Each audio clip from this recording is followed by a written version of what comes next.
Hey guys, thanks for taking the time to tune in today. This video is a part of a series of videos that I'm doing on R Basics, and in this video I'll be showing how to import data. This is a dreaded task sometimes, and sometimes a simple data analysis could be 90% reading in data and 10% actual analysis. So I'll be showing two ways. The first way is how to enter in data manually, and the way that I do this is I can create data frames within the R script itself. And then for the second way, I'll show you how to read in an external file. So this includes files such as tab delimited files, Excel files, and SPSS files. And I believe this is probably how most people receive their data. So with that, let's get to work.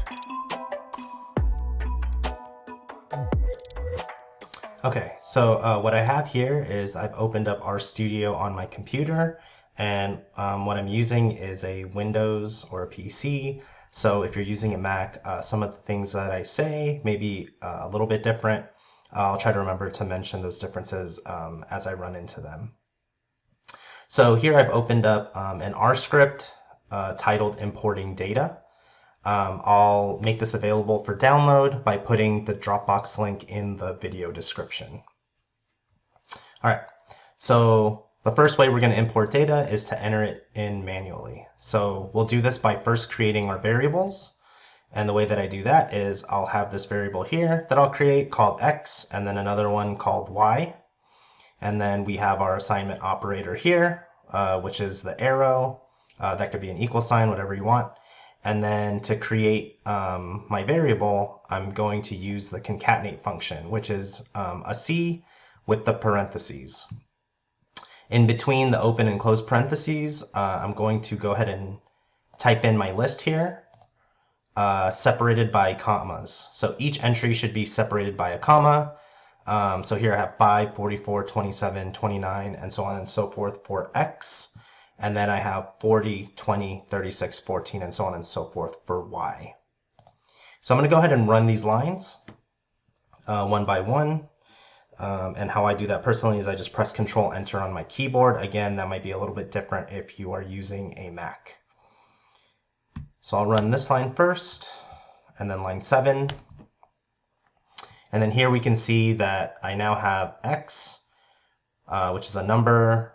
I have 10 numbers, and these are the numbers that I've entered in as my data. And then we have the same thing here for Y. Now I'm going to go ahead and create a data frame.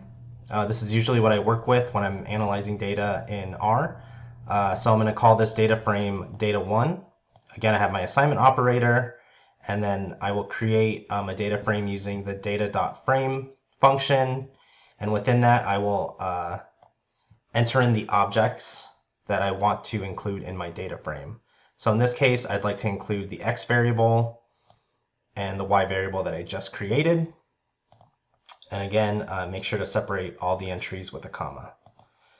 So when I run this, we now have a data frame called data1. It's 10 observations and 2 variables. So we can click on this, and as you can see, I have X here in the first column and then Y in the second column.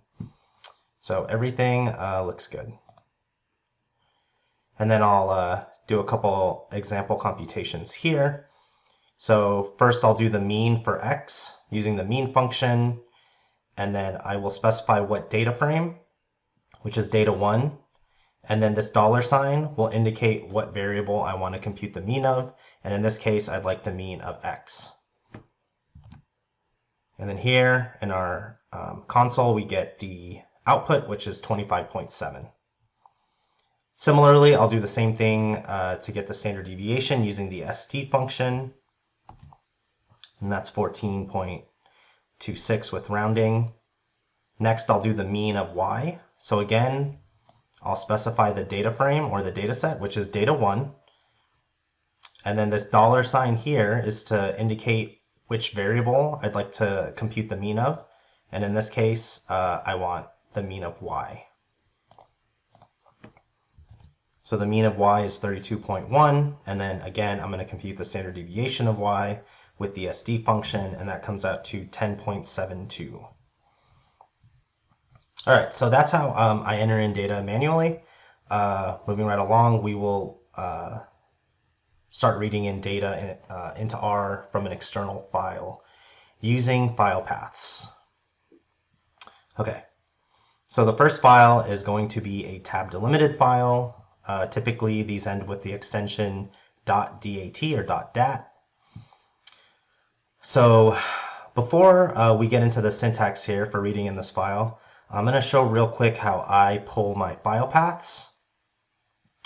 So again, I'm using a Windows. This will be slightly different if you were using a Mac.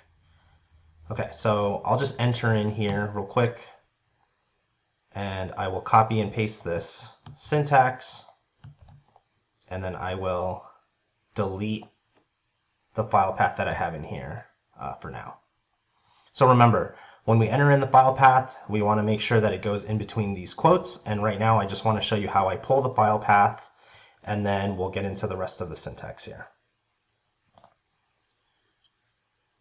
Okay. So if I pull up my file finder, which is right here,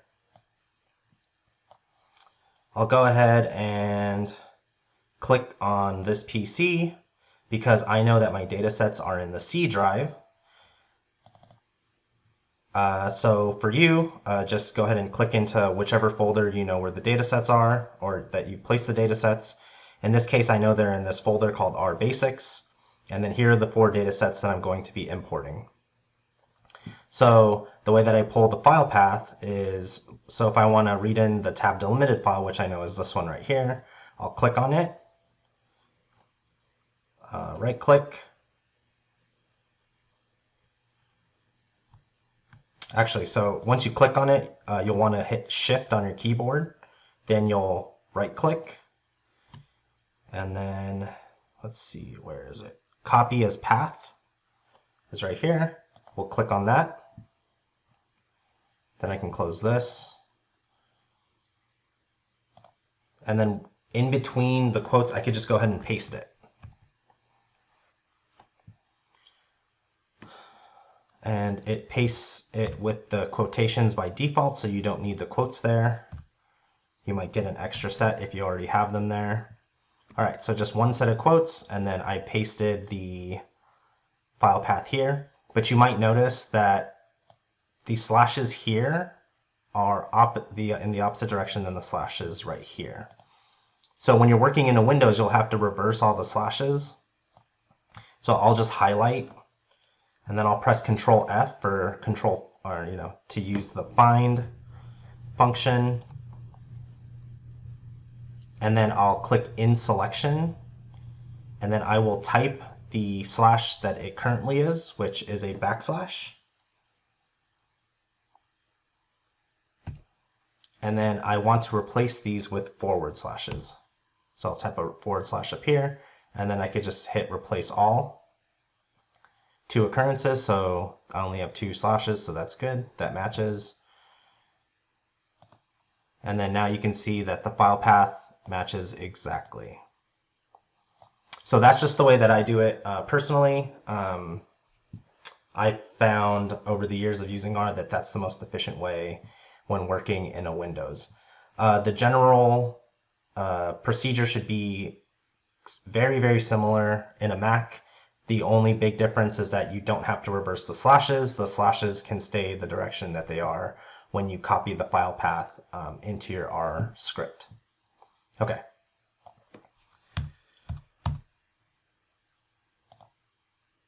Now we can go ahead and read in the data. So I will create an object called df_tab for data frame underscore tab delimited. I'll use the read.table function. And in the read.table function, the first argument is the file path that we just spent a long time trying to get into here. And then I have a comma. And then the separator is a tab. And the way that I indicate that is a \t in quotes, another comma, and then the last argument is header equals true. So I have a header in this data set. So I want to say, specifying that it is true, it will recognize that first row of entries as the header or variable names. So I'll go ahead and run this. And then we can go ahead and click and take a look. And here's my data set. So I have 150 observations, and then I have Y, and then X1 through X5.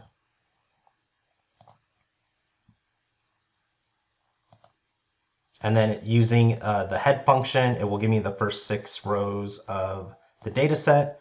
So I can preview the data set and just make sure that everything looks as it should. So again, first 6 rows, and then I have Y, X1 through X5. So that looks good. Now, if you have a plain text file, which ends in .txt, it'll be the same exact syntax that we just did for the tab delimited file, but you just have to change the extension from .dat to .txt, and it will read in just the same. So same exact procedure. Same functions, same everything. Just up here where it says .dat, you just change that to .txt. All right.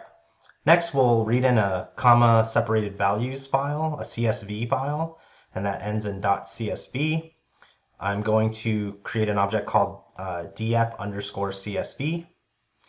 And then in that object, I'm going to read in, using the read.csv function, this data set here. And so all you need is the file path in quotes. So I'll go ahead and run that. And then if I use the head function again, just to check to make sure that everything was running correctly, we see that the tab delimited file and the CSV file match exactly. So that lets me know that we have read in the data correctly. Simple enough. Now moving on to the Excel file, which typically ends in .xlsx. We first have to use the read Excel package. So if you don't have that installed already, you can uncomment this line here. The way that I do that is Control-Shift-C. That will uncomment it. You can run this, and that will install the read Excel package onto your machine. I already have that package, so I'm going to go ahead and comment it out. I'm going to use the library function to read or to load the read Excel package. And then I will create this object called df_xlsx. And then using the read_excel function, I'll read in the data set again, similar to the CSV, by just putting in the file path. There are no other arguments needed. Go ahead and run this. And then if we use the head function, this should match exactly as well. Now it looks a little fancy here because the negative values are in red and the positive values are in the regular gray color. But as you can see with our data up here, everything matches exactly. So we know that the data have been read in correctly. All right, and then the final format that I'll be showing is SPSS, which is .sav. For this, we'll need the foreign package. So again, to uncomment this, you could do Control-Shift-C, and then you can install the package if you don't already have it. And then we'll start by loading the package using the library function. We'll be using the foreign package. And then I'll create this object called df_SPSS. And then using the read.SPSS function, I'll read in the data set, and the arguments are the file path, a comma, and then here I have to.data.frame equals true, and that's specifying that I'd like the data to be read in as a data frame. And then another comma, and then the last argument that I'm using here is use.values.labels, and I specify equals true because I'd like anything with a value label to keep those value labels. So in SPSS, we typically use value labels for categorical variables.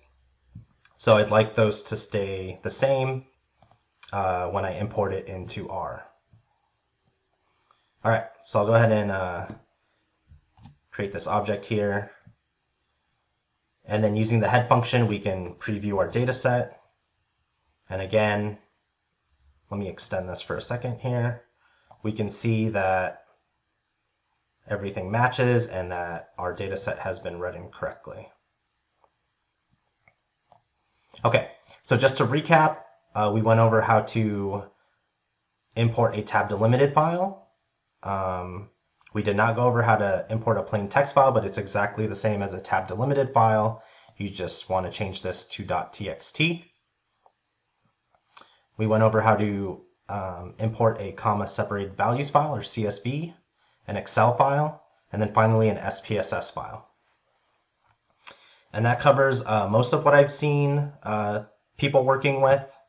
But if there's any other file type that you need to read in, the process is very similar. You might just need to use a different package or a different function, but typically it's a function and then the file path. And then I have some example computations here just to finish off. So here I'll compute the mean of x1 in the tab delimited file that we read in, and that's 0.02. And then I'll compute the standard deviation of x1, and that's 0.98 with rounding.